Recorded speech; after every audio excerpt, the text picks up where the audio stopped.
ഇന്ന് നമ്മൾ അൺബോക്സ് ചെയ്യാൻ പോകുന്നത് എക്സൈഡിന്റെ GQP ഇൻവേർട്ടർ ആണ്. ഈ ഒരു ഇൻവേർട്ടറിന്റെ പ്രത്യേകത എന്ന് പറയുന്നത് ഇതൊരു പ്യൂർ സൈൻ വേവ് ഇൻവേർട്ടർ ആണ്. അതായത് നമ്മുടെ KSEB കിട്ടുന്ന സെയിം AC കറണ്ട് നമുക്ക് ഈ ഒരു ഇൻവേർട്ടർ ഉപയോഗിച്ച് നമുക്ക് ജനറേറ്റ് ചെയ്യാൻ പറ്റും. ഇനി ഈ ഒരു ഇൻവേർട്ടറിന്റെ കപ്പാസിറ്റി എന്ന് പറയുന്നത് 1450 വോൾട്ട് ആംപിയർ ആണ്. അതുപോലെ നമ്മൾ ഇപ്പൊ യൂസ് ചെയ്യാൻ പോകുന്ന ബാറ്ററി 200 AH ആണ്. അതായത് എക്സൈഡിന്റെ ഇൻവാമാസ്റ്ററിന്റെ ട്യൂബുലർ ബാറ്ററിയാണ് നമ്മൾ യൂസ് ചെയ്യാൻ പോകുന്നത്. ആ ബാറ്ററിയുടെ കപ്പാസിറ്റി 200 AH ആണ്. അപ്പൊ നമ്മൾ ഉപയോഗിക്കുന്ന ഇൻവേർട്ടറിന്റെ ഒരു ഫുൾ ലോഡ് കപ്പാസിറ്റി നമ്മൾ വാട്ട്സിൽ പറയുകയാണെങ്കിൽ 1160 വാട്ട്സ് ആണ് നമ്മുടെ ഇൻവേർട്ടറിന്റെ കപ്പാസിറ്റി. നമ്മൾ ഉപയോഗിക്കാൻ പോകുന്ന ബാറ്ററിയുടെ കപ്പാസിറ്റി അതായത് 200 AH ആണ്. അപ്പം ഈ ഒരു കോമ്പിനേഷനിൽ നമ്മൾ ഈ 1160 വാട്ട്സ് അതായത് നമ്മൾ ഫുൾ ലോഡിൽ നമ്മൾ ഇത് റൺ ചെയ്യുവാണെങ്കിൽ നമുക്ക് ഏകദേശം അതായത് ഒരു 3 tube light, 3 fan, 3 LED bulb, ഒരു 42 ഇഞ്ച് LED TV, ഒരു കമ്പ്യൂട്ടർ, അതുപോലെ ഒരു 500 ലിറ്ററിന്റെ ഫ്രിഡ്ജ്. അപ്പൊ ഇത്രയും സംഭവങ്ങൾ നമുക്ക് ഏകദേശം നമ്മൾ ഇതിന്റെ വാട്ട്സ് നോക്കിയാൽ ഒരു 1260 വാട്ട്സ് വരും. ഇത്രയും സംഭവങ്ങൾ നമുക്ക് ഒരു 1.6 അവർ വരെ നമുക്ക് ഇത് ഈ ഒരു ഇൻവേർട്ടറും ഈ നമ്മൾ 200 AH ബാറ്ററിയും വെച്ച് നമുക്ക് റൺ ചെയ്യാൻ പറ്റും. ഇനി നമ്മളൊരു 150 AH ഒരു ബാറ്ററി യൂസ് ചെയ്യുന്നുണ്ടെങ്കിൽ നമുക്ക് കുറച്ചും കൂടെ ടൈം കുറച്ചുകൂടെ കുറവ് വരും. ഇനി നമ്മളൊരു ഹാഫ് ലോഡിൽ നമ്മൾ 200 AH ബാറ്ററി വെച്ചിട്ട് ഈ നമ്മുടെ ഇൻവെർട്ടർ വെച്ച് നമ്മൾ റൺ ചെയ്യുകയാണെങ്കിൽ ഹാഫ് ലോഡ് ഏകദേശം ഒരു 580 വാട്ട്സിൽ നമ്മൾ ഈ ഒരു ഇൻവെർട്ടർ റൺ ചെയ്യുകയാണെന്നുണ്ടെങ്കിൽ നമുക്ക് ഏകദേശം ഒരു 3.2 അവർ വരെ നമുക്ക് ബാക്കപ്പ് കിട്ടുന്നതാണ്. ഇനി നമുക്ക് ചില ക്രൂഷ്യൽ സിറ്റുവേഷൻ, അതായത് നമുക്ക് ഇനിയിപ്പോൾ ഒരു ദിവസം കറണ്ട് ഇല്ല അല്ലെങ്കിൽ 2 ദിവസം കറണ്ട് ഇല്ലാത്ത സാഹചര്യത്തിലാണെന്നുണ്ടെങ്കിൽ നമുക്ക് നമ്മുടെ ഉപയോഗം കുറയ്ക്കാം. അതായത് ഫാന്, ഫ്രിഡ്ജ് തുടങ്ങിയ സാധനങ്ങളൊക്കെ നമ്മൾ എപ്പോഴും ഓൺ ഇടുന്ന ഒരു രീതി കുറച്ചിട്ട് നമുക്ക് ഇപ്പം അത്യാവശ്യം നമ്മൾ വീട്ടിൽ നിന്ന് വർക്ക് ചെയ്യുന്നവരാണെന്നുണ്ടെങ്കിൽ നമുക്ക് കമ്പ്യൂട്ടർ, അതുപോലെ ഒരു 2-3 LED ബൾബുകൾ, പിന്നെ നമ്മൾ ഫോൺ ചാർജ് ചെയ്യുക തുടങ്ങിയ കാര്യങ്ങളൊക്കെ ചെയ്യുവാണെങ്കിൽ നമുക്കൊരു 2 ദിവസം വരെ നമുക്ക് ഇതിനൊരു ബാക്കപ്പ് കിട്ടുന്നതാണ്. പിന്നെ നമ്മൾ ഈ ഉപയോഗിക്കുന്ന ഈ ബാറ്ററി, ഈ ഇൻവാമാസ്റ്റർ ബാറ്ററിയുടെ വാറണ്ടി പറയുന്നത് 16 മന്ത് ആണ്. ഏകദേശം 4 വർഷം നമുക്ക് ഈ ബാറ്ററി റീപ്ലേസ് ആണ് കേട്ടോ. അതുപോലെ തന്നെ നമ്മുടെ ഇൻവെർട്ടറിന്റെ വാറണ്ടി എന്ന് പറയുന്നത് നമ്മുടെ എക്സൈഡിന്റെ GQP ഇൻവെർട്ടറിന്റെ വാറണ്ടി എന്ന് പറയുന്നത് 42 മന്ത് ആണ്. ഇതാണ് നമ്മുടെ ബാറ്ററിയുടെ ബോക്സ് അൺബോക്സ് നമ്മൾ കാണുന്ന കാഴ്ച. ഇതിനകത്ത് നമുക്ക് ആ ബാറ്ററിയുടെ വയർ കണക്ട് ചെയ്യാനുള്ള സ്ക്രൂസ് ഉണ്ട്. അതുപോലെ തന്നെ നമ്മൾ കണക്ട് ചെയ്ത് കഴിയുമ്പോൾ അത് കവർ ചെയ്യാനുള്ള 2 പ്ലാസ്റ്റിക് കവേഴ്സ് ഉണ്ട്.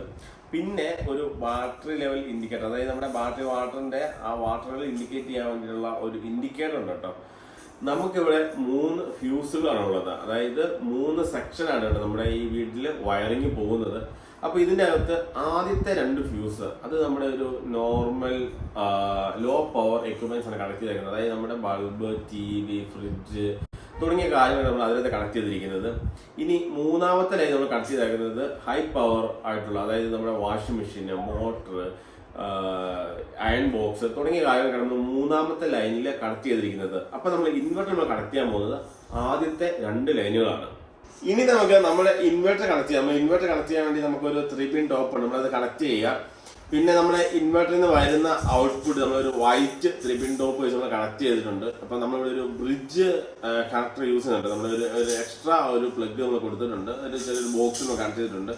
അതുപോലെ നമുക്ക് ഇൻ കേസ് എന്തെങ്കിലും ആവശ്യം വന്നു കഴിഞ്ഞാൽ നമ്മുടെ ഇൻവെർട്ടർ നമ്മൾ ഊരിക്കൊണ്ട് നമുക്ക് വേറെ എന്തെങ്കിലും സർവീസ് ചെയ്യാനോ അങ്ങനെ എന്തെങ്കിലും ആവശ്യം വന്നു കഴിഞ്ഞ് കഴിഞ്ഞാൽ നമുക്ക് ഈസി ആയിട്ട് നമുക്ക് അയച്ചുകൊണ്ട് പോകേണ്ടതുണ്ട്. നമ്മൾ അങ്ങനെ ഒരു കണക്ഷൻ കൊടുത്തിരിക്കുന്നത്. ഇനി നമുക്ക് ഇൻവെർട്ടറിന്റെ ഓപ്പറേഷൻ പറയാം. ഇതിന് 2 ടൈപ്പ് ഓപ്പറേഷൻ ഉള്ളത്. ഒന്ന് നോർമൽ രീതിയിലുള്ള ഒരു ഓപ്പറേഷൻ ഉണ്ട്, പിന്നെ ഒരു UPS മോഡ് ഉണ്ട്.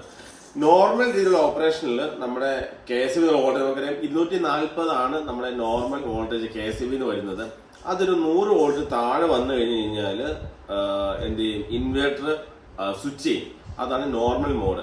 ഇനി UPS മോഡ് ആണെങ്കിൽ ഈ 100ന് പകരം 150 വോൾട്ടിന് താഴോട്ട് വന്നു കഴിഞ്ഞ് കഴിഞ്ഞാൽ, അതായത് നമ്മുടെ കേസിലുള്ള കറണ്ട് നോർമൽ 240 ആണ്, അത് 150 വോൾട്ടിന് താഴെ വന്നു കഴിഞ്ഞ് കഴിഞ്ഞാൽ നമ്മുടെ ഇൻവെർട്ടർ സ്വിച്ച് ചെയ്യും. അതാണ് UPS മോഡ്. ഇനി ഇത് നമ്മളൊരു വേറെ വ്യത്യാസം എന്ന് വെച്ച് കഴിഞ്ഞാൽ ഈ സ്വിച്ചിന്റെ ഡിലേ UPS മോഡിൽ കുറവാണ്. അതായത് ലെസ് ദാൻ 10 മില്ലി സെക്കൻഡ് ആണ് UPS മോഡ് വരുന്നത്. അപ്പം അങ്ങനെ ഒരു സാഹചര്യത്തില്ല. അതായത് നമ്മുടെ വീട്ടിൽ കമ്പ്യൂട്ടർ ഉണ്ട്, അതിന് UPS ഇല്ല, അതല്ലെങ്കിൽ നമ്മുടെ വീട്ടിൽ LCD TV ഉണ്ട്. ഇങ്ങനെയുള്ള കാര്യത്തിലൊക്കെ ഈ ഒരു മോണിറ്റർ അല്ലെങ്കിൽ ഇതിന്റെ വർക്കിംഗ് ഇന്ററപ്റ്റ് ചെയ്യാതെ തന്നെ ഈ KSEBയുടെ കറണ്ട് പോയി കഴിയുമ്പോൾ നമുക്ക് ഇൻവെർട്ടർ ഉപയോഗിച്ചിട്ട് നമുക്ക് ഇതിന് പവർ സപ്ലൈ പറ്റും. അതായത് ഇത് ഓഫ് ആയി പോകത്തില്ല. TV ആണെങ്കിൽ TV ഓഫ് ആയി പോകത്തില്ല, അതുപോലെ കമ്പ്യൂട്ടർ ആണെങ്കിൽ കമ്പ്യൂട്ടർ ഓഫ് ആയി പോകത്തില്ല. കാരണം ചെറിയൊരു ഡിലേ പറ്റില്ല. അതായത് നമ്മുടെ ലൈറ്റ് ഒക്കെ ചെറുതായിട്ട് ഫ്ലിക്കർ ചെയ്യുന്നത് ജസ്റ്റ് ഒന്ന് കണ്ണടച്ച് നോക്കുന്ന ആ ഒരു ടൈം കൊണ്ട് തന്നെ ഈ പവർ നമ്മൾ കേസിയുടെ പവറിൽ നിന്നും നമ്മൾ ഇൻവെർട്ടറിന്റെ പവറിലോട്ട് ഇത് സ്വിച്ച് ചെയ്യും. ഇനി നമ്മൾ ഇതിന്റെ ചാർജിങ് പറയുമ്പോൾ 3 രീതിയിൽ നമുക്കിത് ചാർജ് ചെയ്യും. നോർമൽ ചാർജിങ് ഉണ്ട്, അതുപോലെ എൻഹാൻസ്ഡ് ചാർജിങ് ഉണ്ട്, പിന്നെ ഹൈ ചാർജിങ് ഉണ്ട്. അപ്പൊ ഈ 3 ചാർജ് വ്യത്യാസം വെച്ചാൽ നോർമൽ ചാർജിങ് നമുക്ക് 12 ആംപിയർ ആയിരിക്കും, അതായത് നമ്മൾ നോർമൽ രീതിയിലായിരിക്കും ചാർജ് ചെയ്യുക. മറ്റ് 2 മോഡ്യൂള് നമ്മുടെ ബാറ്ററി കുറച്ച് ഫാസ്റ്റ് ആയിട്ട് ചാർജ് ചെയ്യും. അതായത് നമ്മൾ എളുപ്പത്തിൽ പറഞ്ഞാൽ മനസ്സിലാക്കിയെന്ന് വെച്ചാൽ നമ്മുടെ ഫോണുകളൊക്കെ നമുക്ക് നോർമൽ ചാർജേഴ്സ് പണ്ടൊക്കെ നോർമൽ ചാർജിങ് ആണ്, ഇപ്പൊ നമുക്ക് ഫാസ്റ്റ് ചാർജിങ് ഉണ്ട്. അതായത് ആംപിയർ കൂടിയ ചാർജേഴ്സ് നമ്മൾ യൂസ് ചെയ്യുന്നത്. ആ സെയിം ടെക്നിക്ക് തന്നെയാണ് ഇവിടെയും യൂസ് ചെയ്യുക. അപ്പൊ നമ്മൾ high charging enhanced mode charging നമ്മൾ ഈ ബാറ്ററി ചാർജ് കഴിഞ്ഞാൽ പെട്ടെന്ന് ചാർജ് ആവും. ഈ കാണുന്നതാണ് നമ്മുടെ ബാറ്ററി വാട്ടർ ലെവൽ ഇൻഡിക്കേറ്റർ. അപ്പം ഇതിനകത്ത് റെഡ് ഡോട്ട് പോലെ കാണുന്നത് താന്ന് നമുക്ക് കാണാൻ പറ്റാതെ വരുന്ന സാഹചര്യത്തിൽ നമ്മളിത് ബാറ്ററി വാട്ടർ നമ്മൾ റീഫിൽ ചെയ്ത് കൊടുക്കണം കേട്ടോ. ഇപ്പൊ നമുക്ക് ഇതിനകത്ത് ലാസ്റ്റ് ഒക്കെ നോക്കി കഴിഞ്ഞാൽ കാണാം ആ റെഡ് ഡോട്ട് കാണുന്നില്ല, അത് ഇച്ചിരി ബാറ്ററി വാട്ടർ ലീക്കായി പോയതാണ്. ഇനിയിപ്പോൾ നമ്മൾ ഈ ഇൻവെർട്ടറിന്റെ ഫ്രണ്ട് സൈഡ് നമ്മൾ നോക്കുവാണെങ്കിൽ നമുക്കൊരു ഡിസ്പ്ലേ കാണാം. ഈ ഡിസ്പ്ലേക്ക് എത്തുന്നുണ്ട് നമ്മുടെ ബാറ്ററിയുടെ വോൾട്ടേജ് നമുക്ക് കാണാൻ പറ്റും, അതുപോലെ നമ്മുടെ KCBയുടെ വോൾട്ടേജ് നമുക്ക് ഇതിനകത്ത് കാണാൻ പറ്റും. ഇനിയിപ്പോൾ ഇത് ബാക്കപ്പ് മോഡാണെങ്കിൽ ഇത് ബാറ്ററിയുടെ എത്ര പെർസെന്റ് ലോഡ് വരുന്നത് എന്നുള്ളത് നമുക്ക് കാണാൻ പറ്റുന്നതാണ് കേട്ടോ. ഇനി നമ്മൾ ഈ ഡിസ്പ്ലേയുടെ ലെഫ്റ്റ് സൈഡ് നോക്കുവാണെങ്കിൽ 2 ഈ LED ഇൻഡിക്കേറ്റർ ഉണ്ട്. അതായത് നമ്മുടെ ഇൻവെർട്ടർ ചാർജിങ് ആണോ അതോ ചാർജ് ആയോ എന്നുള്ള കാര്യങ്ങൾ കാണാം. അതുപോലെ ബാക്കപ്പ് മോഡ് ആണെങ്കിൽ ആ ഒരു ബാക്കപ്പ് മോഡ് ഇൻഡിക്കേറ്ററും ഓൺ ആവുന്നതാണ്. പിന്നെ നമുക്ക് ഇതിന്റെ റൈറ്റ് സൈഡിൽ നമുക്ക് അതിന്റെ ഒരു ഓൺ ഓഫ് സ്വിച്ച് കാണാൻ പറ്റുന്നതാണ്. അപ്പോൾ ഈ വീഡിയോ നിങ്ങൾക്ക് ഇഷ്ടമായ വീഡിയോ ലൈക്ക് ചെയ്യുക. അപ്പോൾ നമുക്ക് അടുത്തൊരു വീഡിയോ കണ്ടുമുട്ടാം.